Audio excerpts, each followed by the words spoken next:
ವೇದಿಕೆಯಲ್ಲಿರ್ತಕ್ಕಂಥ ಎಲ್ಲ ಗ್ರಾಮ ಪಂಚಾಯತಿ ಅಧ್ಯಕ್ಷರು, ಉಪಾಧ್ಯಕ್ಷರು, ಸದಸ್ಯರುಗಳು, ಮುಖಂಡರುಗಳು, ತಾಲೂಕು ಸಮಾಜ ಕಲ್ಯಾಣಾಧಿಕಾರಿಗಳು, ಎಲ್ಲ ಬೋಧಕ ಸಿಬ್ಬಂದಿ ವರ್ಗದವರು, ಮಕ್ಕಳೇ, ಸ್ನೇಹಿತರು ಮತ್ತು ಎಲ್ಲ ಸಂಘ ಸಂಸ್ಥೆಗಳ ಪದಾಧಿಕಾರಿಗಳು, ಮಾಧ್ಯಮದ ಮಿತ್ರರು, ನಾನು ಜಾಸ್ತಿ ಮಾತಾಡೋಲ್ಲ.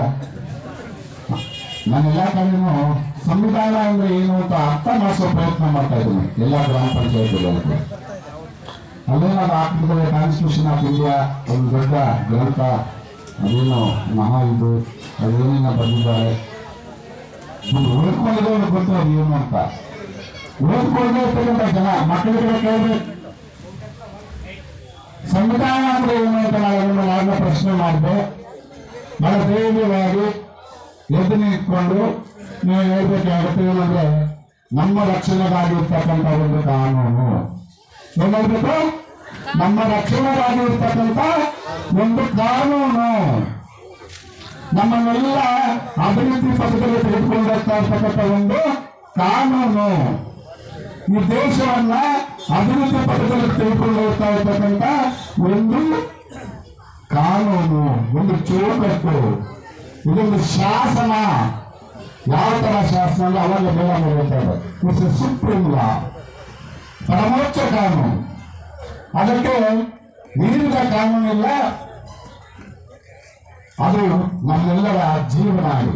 ಅದು ಹೆಂಗೆ ಸಂವಿಧಾನ ನಮಗೆ ಜೀವನ ಏನಾಗ್ಬಿಡ್ತದೆ, ನಾವು ಬೆಳಗ್ಗೆ ಎದ್ದು ಮನೆಯಿಂದ ಆಚೆ ಬಂದು ನಮ್ಮ ಕೆಲಸ ಕಾರ್ಯಗಳನ್ನು ಮುಗಿಸ್ಕೊಂಡು ಮನೆಗೆ ಹೋಗ್ಬೇಕಲ್ಲ, ಹೋಗಿ ಮಲಗೋವರೆಗೂ ನಮ್ಮ ನೆರಳು ಹೆಂಗೆ ನಮ್ಮಿಂದ ಬರ್ತಾ ಇರ್ತದೋ ಕಾನೂನು ನಮ್ಮಿಂದ ಕೆಲಸ ಮಾಡ್ತಾ ಇದೆ ಅಂತ ಎಲ್ಲ ಅರ್ಥ ಮಾಡ್ಕೊಂಡಿರ್ತದೆ. ನಮ್ಮ ನೆರಳಿಗಾಗಿ ನಮ್ಮನ್ನು ಕಾಯ್ತಾ ಇದೆ. ಅದು ಬರೀ SC/ST ಮಾತ್ರ ಕಾಯ್ತಾ ಇಲ್ಲ, 140 ಕೋಟಿ ಜನಸಂಖ್ಯೆ ಭಾರತೀಯರನ್ನ ಕಾಯ್ತಾ ಇರ್ತಕ್ಕಂಥ ಪರಮೋಚ್ಚ ಕಾನೂನು ನಮ್ಮ ಸಂವಿಧಾನ. ಕೆಲವರು ಅಯೋಗ್ಯರು ಏನೇನೋ ಮಾತಾಡ್ತಾ ಇದ್ದಾರೆ ಸಾಮಾಜಿಕ ಜಾಲತಾಣಗಳಲ್ಲಿ.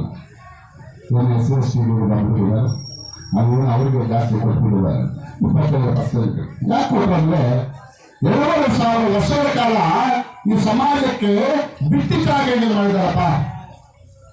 ಕಾನೂನು ಕಾದಿದ್ದಾರೆ ಸಮಾಜನ, ಪ್ರಾಣಿಗಳಂತೆ ದುಡಿತಾರೆ ಈ ಸಮಾಜದ ಉನ್ನತಿಗಾಗಿ. ಕೆರೆ, ಕುಂಟೆ, ಕಾಲುವೆ, ಕೇಳೇರಿ, ತೋಪು, ನಿಮ್ಮ ತಿಪ್ಪೆಗಳನ್ನು ಎತ್ತಿದ್ದಾರೆ, ಮಳೆ ಮೂತ್ರಗಳನ್ನು ಎತ್ತಿದ್ದಾರೆ.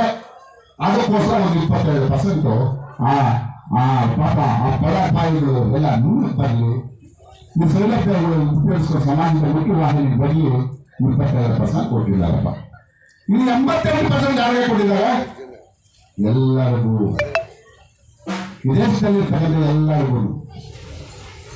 ಅಮೆರಿಕದವರು ಕಾನೂನನ್ನ ಬರೆಯುವಾಗ ಬೇರೆ ದೇಶಗಳ ಕಾನೂನಲ್ಲಿ 2 ಪಡ್ಕೊಂಡಿದ್ದಾರೆ ಅಂತ ಹೇಳ್ತಾರೆ. ಯಾಕೆ ಪಡ್ಕೊಂಡ್ರು ಅಂತ ಕೂಡ ನಾವು ಮಾತಾಡಬೇಕಾಗ್ತದೆ. ಭಾರತ ದೇಶ ವಿವಿಧ ಧರ್ಮೀಯವನ್ನು ಒಳಗೊಂಡಿರ್ತಕ್ಕಂಥ ದೇಶ. ಹಿಂದೂ, ಮುಸ್ಲಿಂ, ಕ್ರಿಶ್ಚಿಯನ್, ಪಾರ್ಸಿ, ಬೌದ್ಧ, ಜೈನ ಎಲ್ಲ ಧರ್ಮಗಳಲ್ಲಿದ್ದಾರೆ. ಎಲ್ಲ ಪರಂಪರೆಗಳ ಬಗ್ಗೆ ಅಧ್ಯಯನ ಮಾಡಬೇಕಾಗ್ತದೆ ಅವರು. ಈಗ ಮುಸ್ಲಿಂ ರಾಷ್ಟ್ರಗಳಿಂದ ಕೆಲವು ಕಾನೂನುಗಳು ಪಡ್ಕೊಂಡಿದೆ. ಯಾಕಂದ್ರೆ ಅಲ್ಲಿ ಏನಿದೆ ನಮಗೆ ಅಳವಡಿಸಬೇಕಾಗ್ತದೆ. ಬೌದ್ಧರಿಂದ ಕೆಲವು ಜಪಾನ್ ಆಗಿರ್ಬೋದು ಅಥವಾ ಇನ್ನೊಂದು ದೇಶದಾಗಿರ್ಬೋದು ಕೆಲವೊಂದು ಪಡ್ಕೊಂಡಿದೆ. ಯಾಕಂದ್ರೆ ಇಲ್ಲಿ ಬೌದ್ಧರು ಇದ್ದಾರೆ, ಅವ್ರಿಗೆ ಯಾವ ತರ ಕಾನೂನನ್ನು ಅಳವಡಿಸ್ಕೊಡ್ಬೇಕು. ಇಲ್ಲಿ ಕ್ರಿಶ್ಚಿಯನ್ಸ್ ಇದ್ದಾರೆ, ಅವರಿಗೆ ಏನನ್ನು ಅಳವಡಿಸಿದ್ರೆ ಅವ್ರಿಗೆ ಅನುಕೂಲ ಆಗ್ತದೆ. ಹಿಂದೂಗಳಿದ್ದಾರೆ, ಅವ್ರಿಗೆ ಯಾವ ರೀತಿ ಸಂವಿಧಾನದಲ್ಲಿ ಸ್ಥಾನ ಮಾಡಿಕೊಳ್ಬೇಕು. ಈ ಎಲ್ಲ 65 ಸಂವಿಧಾನಗಳನ್ನ ಅಧ್ಯಯನ ಮಾಡಿದ ಮಹಾಜ್ಞಾನಿ ಯಾರಾದ್ರೂ ಪ್ರಪಂಚದಲ್ಲಿದ್ರೆ ಡಾಕ್ಟರ್ ಬಾಬಾ ಸಾಹೇಬ್ ಅಂಬೇಡ್ಕರ್ ಅವರುಗಳೆಲ್ಲ ಅರ್ಥ ಮಾಡ್ಕೊಂಡು ಬಂದಿದೆ. ಅದನ್ನು ಅರ್ಥ ಮಾಡಿಕೊಂಡು ಓದಿ ವಿವಿಧ ಭಾಷೆಯ ಸುಮಾರು ಜಾತಿಗಳಿಂದ ಕೊಟ್ಟಿರ್ತಕ್ಕಂಥ ನಮ್ಮ ಭಾರತ ದೇಶಕ್ಕೆ ಅಷ್ಟೊಂದು ದೊಡ್ಡ ಪವಿತ್ರವಾದ ಸಂವಿಧಾನ ಕೊಟ್ಟಿದ್ದಾರೆ. ನಮ್ಮ ಹಾಡುಗಾರರು ಹೇಳ್ತಾ ಇದ್ದಾರೆ, ಹಾಡು ಆಡ್ತಾ ಇದ್ದಾರೆ, ಬಂದಿರ್ಬೇಕು ಅವರು. ಭಾರತದ ಜೀವನಾಡಿ ಸಂವಿಧಾನ, ವಿಶ್ವಕ್ಕೆಲ್ಲ ಮಾದರಿ ಸಂವಿಧಾನ. ವಿಶ್ವ ಒಪ್ಕೊಳ್ತಾ ಇದೆ. ನಮ್ಮಲ್ಲಿರ್ತಕ್ಕಂಥ ಕೆಲವು ತುಚ್ಛ ಮನಸ್ಸುಗಳು ಒಪ್ಕೊಳ್ಳಿಕ್ಕೆ ರೆಡಿ ಇಲ್ಲ ಅಂದ್ರೆ ನಾವು ಏನನ್ಬೇಕು? ನಮ್ಮನ್ನು 24 ಕಾಯ್ತಾ ಇರ್ತಕ್ಕಂಥ ಕಾನೂನನ್ನ ನಾವು ಗೌರವಿಸಿಲ್ಲ, ಅದಕ್ಕೆ ನಾವು ಏನೋ ಒಂದು ಬಣ್ಣ ಕಟ್ತೇವೆ ಅಂದ್ರೆ ನಮಗೆ ಮನಸ್ಸಿಗೆ ನಾಚಿಕೆ ಆಗತ್ತಾ ಇಲ್ವಾ? ನಾವೆಲ್ಲ ಪ್ರಶ್ನೆ ಮಾಡ್ಕೊಳ್ಬೇಕು ನಮ್ಮನ್ನ. ಕಾನೂನು ಇಲ್ಲದವರು ಏನಾಗ್ತದೆ ಅಂತ ಏನು ಸಂವಿಧಾನ ಇಲ್ಲ ತೆಗೆದ್ರೆ ಏನಾಗ್ಬಿಡ್ತದೆ? ಅರಾಜಕತೆಯ ಬೀಡಾಗ್ತದೆ. ಅರಾಜಕತೆಯ ಬೀಡು, ದೌರ್ಜನ್ಯ, ದಬ್ಬಾಳಿಕೆ, ದರೋಡೆ, ಕೊಲೆ, ಸುಲಿಗೆ, ಅತ್ಯಾಚಾರ ಎಲ್ಲ ನಡೀತವೆ. ಪ್ರಶ್ನೆ ಮಾಡೋದಿರೋದಿಲ್ಲ. ಆ ಒಂದು ಇದನ್ನ ತಡೀತಾ ಇರ್ತಕ್ಕಂಥದ್ದು ನಮ್ಮ ಕಾನೂನು ಅಂತ ಪವಿತ್ರವಾದ ಸಂವಿಧಾನದ ಬಗ್ಗೆ ತುಚ್ಛವಾಗಿ ಮಾತನಾಡ್ತಕ್ಕಂಥದ್ದನ್ನು ಇಬ್ಬರು ಸಹಿತ ಅದರ ಪವಿತ್ರತೆ ಹಾಳಾಗೋದಿಲ್ಲ. ಅದು ವಿದ್ಯಾವಂತರಿಗೆಲ್ಲ ಗೊತ್ತಿದೆ ಅಂತ ಹೇಳ್ತಾ ಅದನ್ನ ನಾವು ಕಾಪಾಡಿಕೊಳ್ಬೇಕಾದ ಜವಾಬ್ದಾರಿ ಕೂಡ ನಮ್ಮೆಲ್ಲರ ಮೇಲಿದೆ ಅಂತ ನಾವೆಲ್ಲ ತೀರ್ಮಾನ ತಗೊಳ್ಬೇಕು. ಸಂವಿಧಾನ ಇದ್ದೇನೆ ನಮಗೆ ಉಳಿದಿದೆ. ಕೆಲವೆಲ್ಲ ಇಲ್ಲಿ ನಮ್ಗೆ ನಾವು ಇಷ್ಟು ಇಲ್ಲ, ನಮ್ಗೆ ನಮ್ಮ ಪ್ರಬಲವಾಗಿ ಏನಿಲ್ಲ.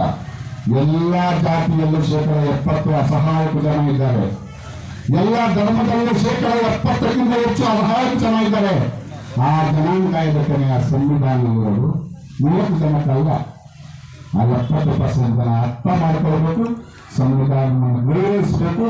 ನಾವು ಕಾನೂನಿನಂತೆ ನಡೆಯಬೇಕು. ಈ ಬಲಿಷ್ಠ ಭಾರತವನ್ನ ಕಟ್ಟೋದ್ರಲ್ಲಿ ನಾವೆಲ್ಲ ಪ್ರಾಮಾಣಿಕ ಪ್ರಯತ್ನ ಆದಾಗ ಮಾತ್ರ ಈ ದೇಶದ ಘನತೆ ಗೌರವ ಉಳಿತಾರೆ ಅಂತ ಹೇಳ್ತಾ ನನಗೆ ಮಾತಾಡೋಕೆ ಅವಕಾಶ ಕೊಟ್ಟ ಎಲ್ಲರಿಗೂ ಮುಗಿಸ್ತಾ ನನ್ನ ಮಾತುಗಳನ್ನು ಮುಗಿಸ್ತಾ ಇದ್ದೀನಿ. ಜೈ ಭೀಮ್, ಜೈ ಕರ್ನಾಟಕ ಮಾತು.